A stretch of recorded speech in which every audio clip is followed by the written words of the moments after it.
if anybody reaches out, we'll let you know. Thanks for listening. You can catch us on SoundCloud. You can also catch us on the web, unsung.us.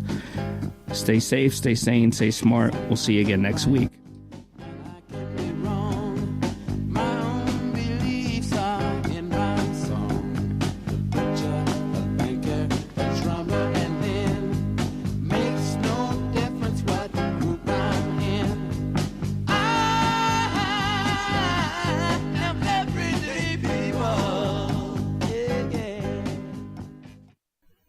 Okay, we just could keep going. Doing an after show? Yep. All right. There are a couple of things I want to ask you. And what do you think your legacy is with this? I didn't get to that. I don't know. That would imply I'd have to leave at some point. Well, if you're good at things in emergency services in any aspect, or if you're good at volunteer things, they either have to burn the place down or you leave in a box. Right. Right. And I see that happen so often that there's many places where they say that different chiefs of different departments, they don't want a successor and they want to hold on to it forever. Mm-hmm. And that's what young people say. That's not true. They don't want to hand something that they work so hard for over to somebody who isn't ready for it. And that's different than wanting to hold on for it forever. I know so many people that would love to be done with the responsibilities and go back to enjoying the job. Right. Because when you have all those responsibilities, you can't enjoy it the same way. That's true. I didn't mean to bring you down on the thing you do, but you said that's true. That's true. I think I'd like to be remembered in two ways. One, that we did a good job. That, as we say in the fire world, everybody goes home. We've had a couple blips at some of our shelters, but at the end of the day, every animal has gone home. Sometimes the animals, it's very hard for us sometimes because sometimes animals are brought in and they're not cared for the way we would care for our own animals. And we have to let that go. Those animals get the best care while they're with us and the best we can do. And sometimes we can educate or have a vet come in and educate an owner. But we have dogs come in intact, and sometimes that's a challenge. And for me personally, because I would spay and neuter anything in my path, probably including half of my family. But I'm only sitting about 6 feet from her, so it's a little frightening. But I'm still reasonably intact. I promise I will not change that by the time I leave. But, we have to understand that not everyone takes care of their animals the way we do. And at the end of the day, I want everyone to go home. I want no one to get bitten. I want no animal to be harmed or lost or gotten out and hit by a car. God forbid, I would die. I want to have that reputation of nothing bad ever happened at the end of the day. Did we argue? Did we spat? Did I have to make some corrections and redirections? Yes. But at the end of the day, every animal went home and every person was safe. And I'd also like my team to have thought of me as someone who would help them and would always be there and not ask them to do something I wouldn't do, not ask them to do something I didn't think they were capable of. So maybe as a mentor for some of them. How long have you been doing it? A few years. I think our first year, you'd think I'd know the exact year, but I don't. No, you black out on it. My son was 2. I'm going to say 2012. Okay. Whatever. I think our first event was Sandy, our first big event. I mean, we do bark in the parks where we have tables and stuff like that. We do table sittings, but our first sheltering event.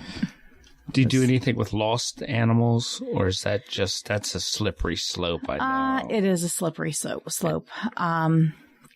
We have a common friend who does lost animals, and after speaking with her today, I was thinking of asking if we wanted to have a little subgroup from the team that wanted to be involved in helping in those situations. But lost animals are so hard. So passionate. There's so much passion, there's so little reason involved, and it's just every time she talks about it, it's exhausting, and it just gets. There's so many people that want to come and they want to help, but they think that their presence is not going to add to the chaos that's being created, and True. It's just they keep throwing more and more and more on it, and usually they create such a stir that the dog's not coming back to that area. It's completely changed. There's people everywhere now, you know? Right. And we've seen searches last year, a couple years back, where, you know, you go out, you look, my own dog, gone for 10 days. I thought she was never coming home. She showed up in someone's hot tub. After all of the time and all of the searching, it was the little tag that had her name on it and my phone number. After all that. Well, you know, it's funny because dogs are more resilient than I think people give them credit for. So are cats. Yeah. We take them inside and we baby them and everything. And there are places where dogs don't go inside and they have houses or shelters or whatever. And it's not abusive. It's just they're animals. They're different levels. Right. And I don't see a difference. Where I came from, it was a farm-like environment, and dogs had houses, and they were outside, and they roamed and everything. And I didn't see that the inside dogs that we have now have a significantly better or longer lifespan. So I don't know which is wrong and which is right. True. And a good idea I tell people with dogs or cats is to get a little tracker or a tile Bluetooth device.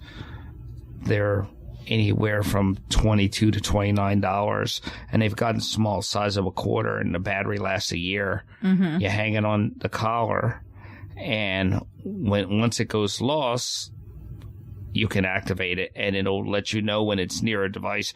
And it doesn't track it real time, but it'll give you hits in different areas. And it'll give you an idea, because searching for a person is difficult. Searching for a pet is horrible. Right. You know, and I just, like I've seen, people search for cats with dogs, and I always thought that's not going to work. I mean, right. When has a cat ever walked out of the woods and gone, thank God you're here with these dogs to find me? Well, and even the people that do those searches know and try to tell people, yes, I do have a dog that can come out. My dog may find your animal, but or we may just push him into the next county. Exactly. And unfortunately, people are so desperate when their animals are missing. They are. They're as emotional, if not more so, than if it was an infant child. It's just, I can't imagine. They get so wound up about it, and you almost can't reason with them, and there is no rationale at times for some of the things. And it just seems like I've seen more and more that the animals are coming back after long terms. 5-10 days out, that they're just walking back in the door and they're like, I'm done. I'm back. Well, when my female disappeared, I have Shepherd Husky mixes. I have her litter mate, so I have the brother and sister. They disappeared together one night. It was a very stormy, rainy, one of those high lightning night storms in August. And he came back about 3:30 in the morning. I heard one paw scratch on the door. And I ran down, I opened the door, and he came in. I kept looking, and she wasn't there. And, now I laugh about it. At the time, I thought she must have been hit by a car. He was separated. He came back because she's the alpha. But he just wanted his bed, his water, his food, and he didn't want to work for it. Yeah. So I don't know which one was smarter, but she showed up 10 days later in a hot tub. If you had a blank check or a magic wand to help your cause, what would you do? To help Cart's cause or to help the animal cause in general? Both. Well, we're going to go back to spaying and neutering. Oh, that's right. That's right. That would be, if I were king of the world, if no animal, at least no dog and cat breeding took place for the next 5 to 10 years, I'd be a happy person. We euthanize 1,100 animals a day in this country. Wow. It's a lot. How many in Pennsylvania do you know? I don't know. I don't want to know. It's got to be hundreds, though, then, based on that number. Yeah. I mean, that's a huge number. A day. Yeah. A day. I believe that's just dogs and cats. Well, you know, when I was growing up, my dad, when we got a dog, it was either from a friend or we would go right to the pound. Right. And that's it. He would get a dog from the pound. And now I see people shopping for a specific dog or a bloodline or all this stuff that just seems like nonsense. Right. And the designer breeding, mixing, and yeah. And it's like, you know, he always picked the dogs by going to the pound. He liked shepherds, but he would kind of go to the pound and go, what the heck is that? And then that's what we'd end up with. All right. You know? That's Bigfoot. Yeah. We'll take him home. And this is like the tracker thing I was saying. Oh, wow. I need to get them for my kids. Yeah. Yeah. They do work. Yeah, I'm serious. And you can set a separation alarm so that if they get more than 150 feet from you, your phone rings. Really? Yeah. I need that. It's really handy. And is that just the tile? Is that one? It's called Tracker, TRACKR, and it's a slightly smaller version. It does the same thing. Mm-hmm. The difference with this one is the battery's replaceable. At the end of a tile, you have to send it back, and they sell you another one at a discounted price. Okay. But yeah, I've threatened to, ever since you could low jack your car, I've thought that should be available for children. Yeah, and what I tell people to do, they don't let me do what I want to do with my godchildren because they would just have antennas coming out of them and everything, and I just, you know, it's kind of like if they deviated all from their course, I would be notified. They don't want to do that, but what you can do with this with kids is wrap it in the laces of their shoes. Oh, okay. And just keep it right in the bottom lace of the shoe. So they can't unravel it? Yeah, it's just there, you know. And it's because most of the times when they wander off, or they go missing, it's not that someone has taken them. Right. It's that they've wandered. Right. Or even in nursing homes. Gosh, that would be wonderful. It would be great if you just knew when they were crossing a boundary. Right. And as soon as somebody crosses, they're more than this far away. Like I have it set up, the way I have it set up is that if I leave my phone on the counter and I walk away, the thing will beep. Oh, okay. And tell me I'm more than 100 feet away from my phone. I forgot my phone. So it's, but you can do that with your children, and it would just come down to narrowing it down to where they are, and it's not something somebody would look for. I think that even if somebody is looking to do something nefarious, I think video cameras and things like this make it more difficult for people to do those things and play on their paranoia, make it easier to bother somebody else, than you or yours. That's what it's all about. And not being the chosen as the victim. Yeah, and I think the best way to find anybody or any creature or animal, dog, human, is the best thing is for them not to get lost in the first place. Absolutely. And reduce that in the beginning. And the best incident is like, as much as you might have wanted to go out and help the horse in the mud, there was a sense of relief when you're like, it's over before I got there. Oh, yeah. You know? Won't deny that. That's always a good thing. That's always a good thing. You guys are on the web, and how many people do you have on the team? Well, how many people are on the roster, or how many people actually show up month after month? I would say month after month, I'd say 15, which is a pretty good number. So would I love 30? Sure. Right. I always want more. Because if you have 15 that show up regularly on a rainy night, you're getting 8 or 10. Right. You know, and the numbers keep dropping by a third all the time. And plus, if you have a sheltering event that lasts a week, by day 7, I actually had to ban one of my people. We joked, but you're gonna lose she your was job exhausted. or something. Yeah, she was just exhausted, and I joked and I said, "You're banned." and we still joke about it. But I actually don't have the